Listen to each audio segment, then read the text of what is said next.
When I was younger, I was obsessed with practicing guitar. I wanted to be the best I could be, and I knew the only way to improve was to practice. A lot. I've read about Steve Vai's 10-hour workout, Eddie Van Halen practicing for hours every day, or Jimi Hendrix even sleeping with his guitar. I thought to myself that if I ever wanted to be good at playing guitar, I would need to up my game. I started playing guitar at 16, but it wasn't until I was about 24 that I started to take guitar more seriously. So I had a lot of catching up to do. I tried to cram as many hours of guitar practice into each day as I could. If I didn't manage to practice for at least 4 hours, I felt frustrated with myself. The math was simple for me. The more I practice, the better I will get, right? I pushed myself really hard and maybe even too hard. At my peak, I practiced 7 to 8 hours a day, and that was with a full-time job. But there was a big elephant in the room that I didn't want to address. Even though I was practicing long hours, my progress was almost non-existent. Still the same mistakes, still that sloppy technique. I was nowhere near my goals. For a while I thought that this is how you are supposed to feel when you lack any talent for music. But soon I discovered that talent is not to blame. The problem was elsewhere. So I was faced with only two options. Either to give up and abandon my musical dreams, or change something about my practicing to finally see some results. And since I'm talking to you right now, you know which options I chose. So in this video I will show you why practicing long hours might not be the best idea and how it might be actually ruining your progress on guitar. And of course I will show you what you can do to improve your practice time. Let's examine first why practicing long hours is not the solution to crappy guitar playing. If you have ever attended a band audition, you will know that nobody there was particularly interested in how much you practice. All they care about was whether you can play or not. And also if you are the kind of person with whom it is pleasurable to spend a lot of time with. Your skills and your personality is what gets you a place in the band. I'm not going to fix your personality in this video, so let's focus on guitar playing. To be a successful guitar player, you need skills. And those skills could only be acquired by practicing. So far so good. The problem arises once you start thinking that more practice equals more progress. You might be tempted to believe that 4 hours of practice are better than 2. I know I was. But it's not that simple. More is only better if you can ensure that the quality of your practice time doesn't diminish over time. And let's be honest here, you can't, because that is also a skill that you haven't developed yet. And there is another caveat here. Research by psychologist Anders Ericsson shows that most world-class experts practice between 3 to 5 hours a day, no matter what their domain of expertise is. So, although counting how many hours you practice might seem like a reasonable way how to assess your progress, it really doesn't say anything about your improvement or about how much skill you have acquired. Therefore, focusing on this metric is not really helpful. To illustrate my next point, let's do a little thought experiment. Let's examine some of the best solos in rock history. Stairway to Heaven, Bohemian Rhapsody, Hotel California, Comfortably Numb. Can you guess how long would it take somebody to go from complete beginner with no experience of playing guitar to reach the level where they can play these solos? Any tips? Fortunately, we don't have to guess. I've been teaching guitar for more than 15 years and I've seen many guitarists going from complete beginners to solid rock lead players in 2-3 years. And none of them practiced 6 hours a day. Quite the contrary. Most of them were just hobbyists who enjoyed playing guitar in their free time. I know that this is not a scientific method, but it gives us a signal. What I'm trying to say is that you don't need to spend every waking minute practicing guitar to reach your musical goals. With the right coaching and guidance, you can get there in a few years. Of course, perfecting your technique, ear, time feel, and other musical skills might take you your whole life, but that's not my point. I want to say that to reach your musical goals, you don't have to sacrifice your whole life and sell yourself to the devil. You can get pretty damn good in quite a short time if you know what you are doing. Third reason why practicing long hours might not be the solution to your musical problems is nicely formulated in this quote by Miles Davis. Anybody can play, the note is only 20%. The attitude of the who plays it is 80%. This quote helps us to understand what it means to be an extraordinary guitar player. I think we too often understand it too narrowly as a technical virtuosity, and therefore we try to get there the wrong way. It took me a while to understand that the musicians I love and whose music talks directly to my heart are not musicians who are necessarily technical virtuosos or walking music theory encyclopedias.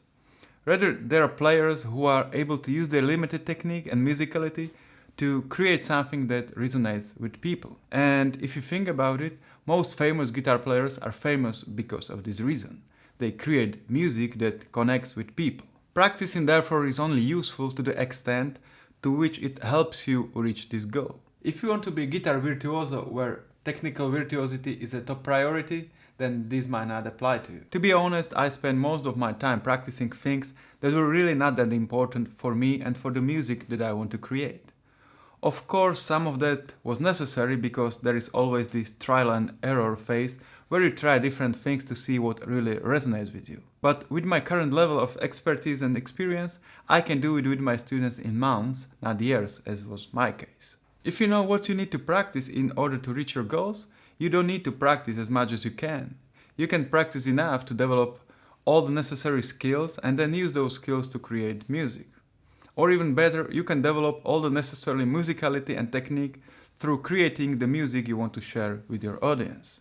Now that we have talked about the reasons why practicing a lot will not solve your musical problems, let's talk about 3 steps how you can improve your practice time so you get better even if you practice less. Let me tell you a quick story. Years ago, I had a guitar teacher colleague who was a very good player, mainly rock, but was able to do all kinds of music. He was really good, but nothing was really his strength. Then he discovered gypsy jazz and completely fell in love with that style. He abandoned everything else and started focusing purely on developing his gypsy jazz chops. Within a year, his playing transformed dramatically. Of course, his prior experience helped, but his improvement from a complete beginner in gypsy jazz to a jaw-dropping level was quite fast and fascinating to watch. Every month, he was like light years ahead. The reason I'm telling you this story is that it wonderfully shows what having a vision for yourself as a guitar player can do for you. I've talked about this in the past videos, so I don't want to repeat myself here at length. All I want to propose is that if you don't know what you are after as a guitar player, no amount of practicing will get you there. But once you find it, every minute of your practice time gets deeper purpose. Most guitar players waste a lot of their practice time focusing on wrong things that don't really add anything good to their playing. And that's why it feels like you need to practice for 7 hours each day. The first step I do with every student I coach is to understand what are we working towards. Without knowing the desired destination, it's impossible to decide what direction to take. Crafting a vision for yourself gives you necessary clarity so your actions are fully aligned with it. In the words of Alvin Toffler, you've got to think about big things while you are doing small things, so that all the small things go in the right direction. This approach greatly reduces the amount you need to practice. As a result, you don't need to practice night and day to see significant progress in your playing. So the step 1 is to craft a vision. Once you figure out what do you want to become as a guitar player, next step is to decide what materials will you use to teach yourself the needed skills and information. You've got to remember that what you practice is more important than how you practice it. Or in other words, material beats the method. I have learned this tip years ago from Tim Ferriss' book 4-Hour Chef, and once I understood the power of this, it really revolutionized the way I practice. I stopped practicing technical exercises, scales and arpeggios, and instead I dived deep into the music I wanted to emulate. The result was that firstly I have seen massive progress in my playing, and secondly it was much more fun. Or maybe it was the other way around. It was lots of fun to emulate and learn from my favorite guitar players, and therefore it produced extraordinary results. Either way, it works. If you know what you are after and then choose to practice only stuff that brings you closer to your desired skill level, discarding all the other millions of things that you could be practicing, you will also see a massive progress in your playing, even if you don't practice 5 hours a day. For most guitar players, this would mean learning only from players whose music touches you deep inside and neglecting everything else. The music that gives you goosebumps is where the gold is. This should be your primary focus of study. Everything else should be considered supplementary. A side note, don't get blinded by technical virtuosity. Don't think that the more technical the music is, the better it is. If it doesn't resonate with you, don't learn it. If you like solos that consist only of few notes, learn and study those. But if metal shredding is your type of thing, then do that. The most important thing is to be guided by your emotions and not by logic. Once you know what kind of music makes you tick, try to learn it by ear if possible. If not, try to slowly build to the level where you are able to do so. It is really not that difficult once you start putting effort into it. Even though what you practice is more important than how you do it, we can also improve the how, that means practice methods, to see even better results. Fantastic, right? And for inspiration, we will look to Meadowmount School of Music, a music school founded by famous violin teacher Ivan Galamian in upstate New York. Meadowmount School of Music is a 7-week summer program for young violinists and cellists. It is said that in those 7 weeks, most students will learn a year worth of material. I know it sounds crazy, right? But if you look at the list of school alumni and see names like Itzhak Perlman, Joshua Bell or Yo-Yo Ma, you'll probably agree that they might know a thing or two about practicing. And while you might assume that they use some super advanced practice tactics and secret methods, you might be surprised that the advice is actually pretty basic. So basic that it is often overlooked. So let's discuss 3 key concepts that I found the most important. The first one comes from probably the most famous student of Meadowmount School of Music, violin virtuoso Itzhak Perlman. In one of his interviews he said that in order to get the most out of your practice time, you should plan your session in advance and answer the questions: why do you want to practice and what do you want to accomplish? As I said, this is quite basic advice, but it can have profound effect on your playing. Most guitar players use noodling as their main practice method, and everything is usually done without any intention. Therefore, you need to practice long hours in order to see any results. But you can do it differently. You can spend few minutes before your practice session thinking about what problem spots you need to face today, and you can also come up with different approaches how to do that. You can allocate time to different topics so all the important stuff get covered. And at the end of your session, you can assess how things went and identify areas of improvement for the next day. I believe that having a plan for your practice time and then executing that plan each day is a sign of a serious musician. And it also helps to keep you on track, so definitely give it a try. Another interesting method that students at Meadowmount use to improve the quality of their practice time is to cut the sheet music they want to learn into horizontal slips. They then further cut these slips into individual bars and put them into an envelope. When it comes time to practice, they just pull a random piece of music out of the envelope and work on that little piece. This is such a powerful way to let your brain know that all that matters right now is the measure of music that is right in front of you. Everything else is hidden out of sight in the envelope and hopefully also out of mind. Even though we as guitar players usually do not practice music that is written out, we can still use the concept of chunking to improve our time with the instrument. It is very tempting to practice large chunks of music because we feel like we are getting more done and that feels good.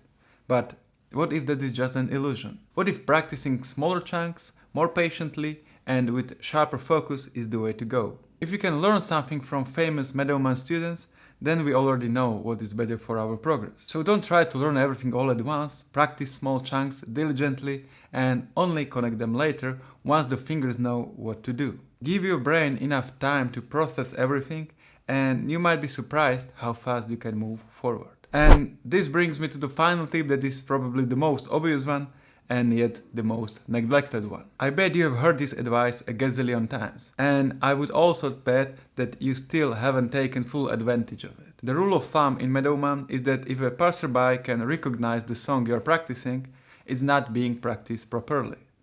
What it means is that if it is recognizable, you practice way too fast. I'm not sure if I completely agree with this rule of thumb, but it's close. I would phrase it as follows. Practice at a tempo where you have control over what you are doing. I know this sounds way less dramatic, but whatever, you get the idea. The more accurate the movement is, the easier it is for the brain to store that movement correctly. And if you can repeat it in the same way a few times in a row, your brain can really understand what you are trying to accomplish. However, if 2 good, slow repetitions are followed by 3 impatient and inaccurate ones, then it becomes a big mess. As they say in programming, garbage in, garbage out. The purpose of slow practice is to ensure that each repetition of movement counts and that you need as few repetitions as possible to encode that movement into your brain. Therefore, you practice less and get more done. I would like to close this video with a quote from another Meadowmount alumni, famous cellist Yo-Yo Ma. When he was asked how much does he practice, he responded, as little as possible. Alright, that is it for this video. I hope you enjoy it, and I sincerely hope it will help you to improve your practice time, so you can progress faster and enjoy your guitar more. Keep rocking!